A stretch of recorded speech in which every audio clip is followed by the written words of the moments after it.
بسم اللہ الرحمن الرحیم۔ حضور صلی اللہ علیہ وسلم اور ہرن کا وعدہ۔ دوستو، ہمارے حضور صلی اللہ علیہ وسلم تو وہ انسان تھے کہ جن سے انسان تو کیا جانور تک محبت فرماتے تھے۔ حضور پاک صلی اللہ علیہ وسلم ایک بار مدینہ طیبہ سے باہر اپنے کسی کام سے تشریف لے جا رہے تھے۔ تھوڑی دور چلنے کے بعد اللہ کے رسول صلی اللہ علیہ وسلم کو اپنے پیچھے سے ایک آواز سنائی دی، اے اللہ کے رسول۔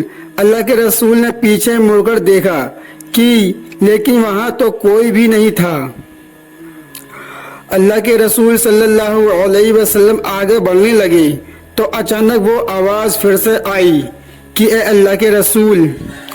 آپ صلی اللہ علیہ وسلم نے پیچھے مڑ کر دیکھا تو وہاں تو کوئی بھی انسان نہیں تھا۔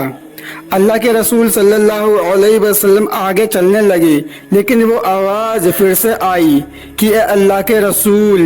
تو اس بار آپ صلی اللہ علیہ وسلم نے پوچھا، کون ہو تم؟ تو آواز ایک پتھر کے پیچھے سے آئی۔ اللہ کے رسول صلی اللہ علیہ وسلم اس پتھر کے پاس گئے تو دیکھا وہاں ایک ہرن بندھی ہوئی ہے۔ اس ہرن نے آپ صلی اللہ علیہ وسلم سے کہا کہ اے اللہ کے رسول، مجھے یہاں ایک یہودی نے باندھ رکھا ہے اور میرے چھوٹے چھوٹے بچے جو سامنے پہاڑ پر بھوک سے چلا رہے ہیں۔ میں ایک ماں ہوں، اس لیے میں اپنے بچوں کا درد برداشت نہیں کر پا رہی ہوں۔ آپ میری رسی تھوڑی دیر کے لیے کھول دیں، میں اپنے بچوں کو دودھ پلا کر واپس آ جاؤں گی۔ اللہ کے رسول صلی اللہ علیہ وسلم نے کہا، اے ہرن، میں ایسا کیسا کر سکتا ہوں؟ اگر میں نے ایسا کیا تو تمہارا مالک مجھ پر غصہ ہوگا، اور اگر تم نہ آئی تو میں تمہارے مالک کو کیا جواب دوں گا؟ ہرن نے کہا، اے اللہ کے رسول، مجھے اچھی طرح پتا ہے کہ میں کس سے وعدہ کر کے جا رہی ہوں۔ آپ صلی اللہ علیہ وسلم اللہ کے رسول ہیں۔ اگر میں نے آپ سے جھوٹ بولا اور وعدہ خلافی کی تو اللہ مجھے بہت سخت سزا دے گا۔ میں وعدہ کرتی ہوں کہ آپ مجھے کھول دیں، میں ابھی جلدی سے اپنے بچوں کو دودھ پلا کر واپس آ جاؤں گی۔ اللہ کے رسول صلی اللہ علیہ وسلم نے کہا، ٹھیک ہے، لیکن جلدی آنا۔ اور پھر اللہ کے رسول نے اس ہرن کی رسی کھول دی۔ وہ ہرن دوڑتی ہوئی پہاڑوں کی طرف چلی گئی۔ اتنی دیر میں وہاں وہ یہودی آ گیا اور اپنی ہرن کی رسی کھلی دیکھ کر اللہ کے رسول صلی اللہ علیہ وسلم پر غصہ ہونے لگا اور کہنے لگا کہ تم نے میری ہرن کیوں کھولا؟ اللہ کے رسول نے اس سے کہا کہ بھائی تھوڑا صبر رکھو، وہ ہرن مجھ سے کہہ کر گیا ہے کہ میں ابھی واپس آ رہی ہوں۔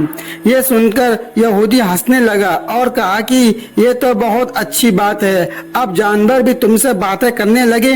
اللہ کے رسول نے کہا، میرا یقین کرو، وہ ہرن ابھی واپس آ جائے گا۔ یہودی نے کہا، ٹھیک ہے، اور اگر واپس نہیں آیا تو آپ کو اس کی قیمت ادا کرنی پڑے گی۔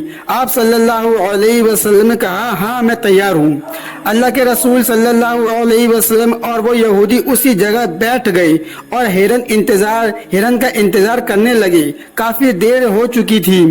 اچانک اس یہودی کی نظر پہاڑ پر پڑی تو دیکھا کہ وہی ہرن دوڑتے ہوئے اللہ کے رسول صلی اللہ علیہ وسلم کی طرف آ رہی ہے۔ پھر دیکھتے ہی دیکھتے وہ ہرن اللہ کے رسول کے پیروں کے پاس آ کر بیٹھ گئی۔ اللہ کے رسول صلی اللہ علیہ وسلم اٹھے اور رسی سے اس ہرن کو باندھ دیا اور پھر اس یہودی سے کہا کہ لو بھائی، تمہارا ہرن تمہارے پاس آ چکا ہے۔ یہ دیکھ کر وہ یہودی دنگ رہ گیا اور وہیں پر کھڑا اللہ کے رسول صلی اللہ علیہ وسلم کہنے لگا کہ آپ مجھے ابھی کلمہ پڑھا دیں، میں گواہی دیتا ہوں کہ آپ سچے رسول ہیں۔ اور پھر وہ یہودی کلمہ پڑھ کے اسی وقت مسلمان ہو گیا۔ اس یہودی نے ہرن کو بھی آزاد کیا۔ اسی طرح کے سچے واقعات سننے کے لیے ہمارے چینل کو سبسکرائب کریں۔ جزاک اللہ۔